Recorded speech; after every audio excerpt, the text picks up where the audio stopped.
Tijjani Muhammad-Bande, President of the General Assembly, in its 74th session.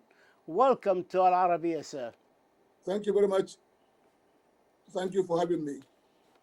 Why should the world pay attention to UNGA 75, which is mostly virtual and we can call it hybrid?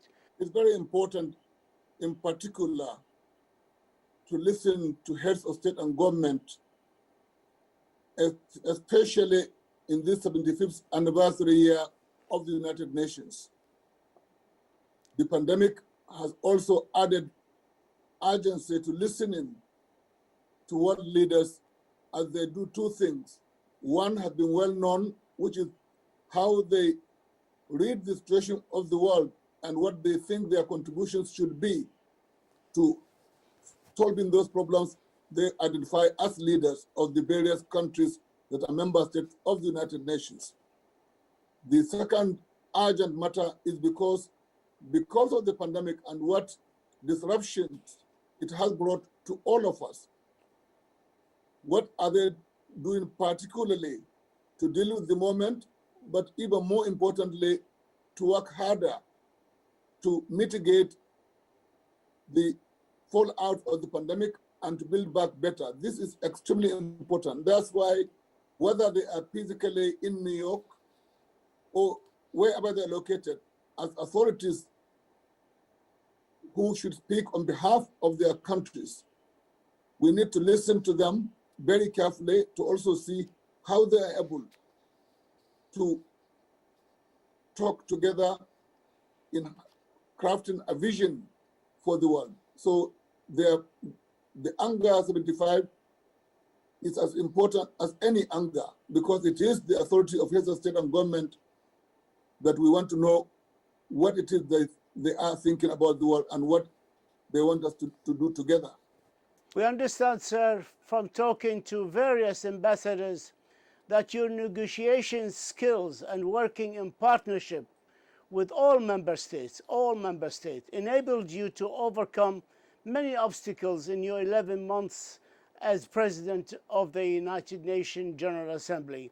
How important, in your view, is it to strengthen the partnership between nations and acting as a world diplomat, taking care of the needs of the 193 states and not as a Nigerian diplomat representing your country's interest? I think the most important thing is to remember, and this is something I believe in, ambassadors will be sent and have been sent by particular governments, but they also know they have been sent to work with others. If they have not come to work with others, they will not have come to New York. They would have stayed in their various capitals. So what coming here must presuppose a willingness to listen to others and to learn and to do the really hard work required to come to agreement. At times it is difficult, but you continue to say you have a duty not only to governments, but also to the peoples of the world to continue to forge consensus, and even if there are disagreements, to disagree with respect, in the hope that in the near future, you can find better understanding of the position of others. In my own case, well, thank you for your kind words.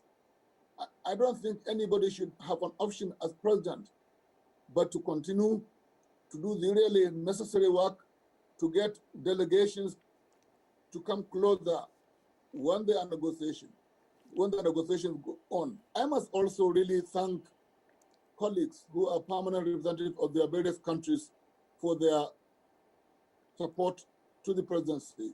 The negotiations, even under the best of circumstances, are not easy, but they have made it a point of duty to accompany me in getting the work of the assembly done. You were chosen by consensus of all the member states when you came to this position. And I remember my first interview with you, and I asked you how many countries elected you, and you said it was by consensus.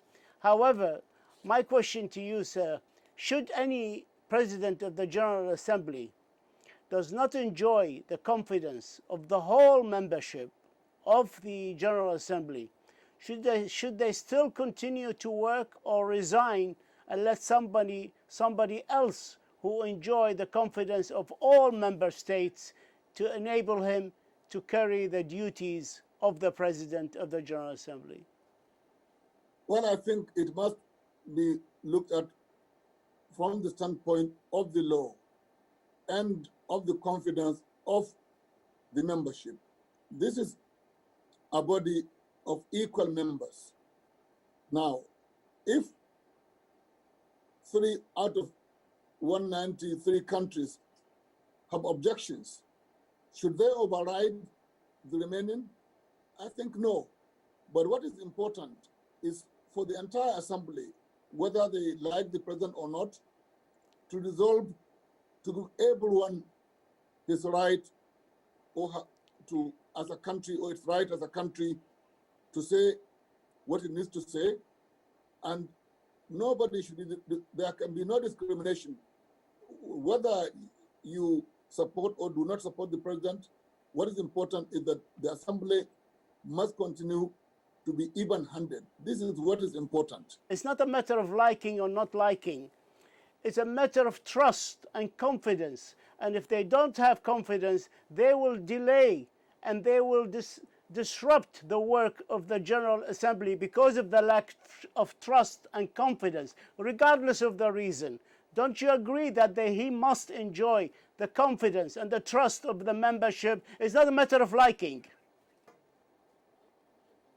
I didn't base my answer on the question of liking. I based it on the question, which is hypothetical. 193 trust the president, 193 members. So is it if 192 trust him, one doesn't, and then we then completely go for another election?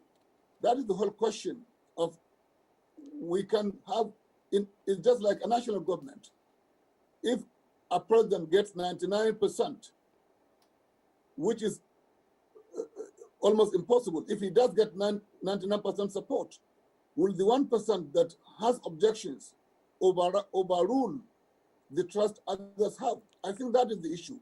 And I say, my point is this, regardless of, in my own case, we are talking of all members, and I suspect in most others, it will be something like that. Even if somebody comes as a president and has the support, in the case there were elections in some cases of 150 or 160, that is majority enough to continue to move. But the principle is this, regardless of whether you have 193 or 190 or 180, a president must operate within rules, and the membership must also be a membership guided by the same rules. So all I'm saying is that this trust element is vitally important for all authority figures. But if there is, in the kind of case which is still hypothetical, of 193, if 2 vote against 1 because they don't trust the president, will it then mean that there must be another election because 2 object? Because if we go this route, it may create more problems. But I was more concerned of the work and the flow of work and the resolutions. You know how much work you have put to pass a resolution because this country was objecting to the language and climate change, or this country found the language nearer to the Chinese or the Russians, or you know that from your own experience. And you need consensus. And if you don't get the consensus, the work of the General Assembly will be hindered. And that's what I mean when I say you need trust from these countries and faith in the person that is leading the General Assembly, which happened with you, and you were successful because of that. I agree. And I am just saying that is true, and that is the ideal situation. But the Assembly does not preclude voting if there are disagreements. How do you view the trend of unilateralism actions that is increasing in the world? And I can give hundreds of examples on that. But how do you see that? And is there a way to reverse this trend? Well, I think one thing is important. There are trends, there are also counter trends. We have had tensions and in some cases, some push toward more nationalistic approach, not fully nationalistic, but more nationalistic approach, and less of the normal way of working through with others. But this is not something that we have not reached the journey where any member state has, as it were, given its back to the world. People are grumbling, some nations, about this or that, but I recall, and I have made this well known, of the 193 member states at the opening of the assembly in September last year, 192 gave statements.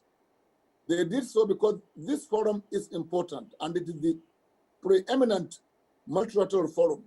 There are grumblings in the House on some issues, but the idea that countries have completely gone off today alone is still not been borne out. There are difficulties, as the examples you are giving are not invalid, but there are also, even as this is happening, there are also efforts in other areas where countries that may be harsh over this or that will still work with the assembly.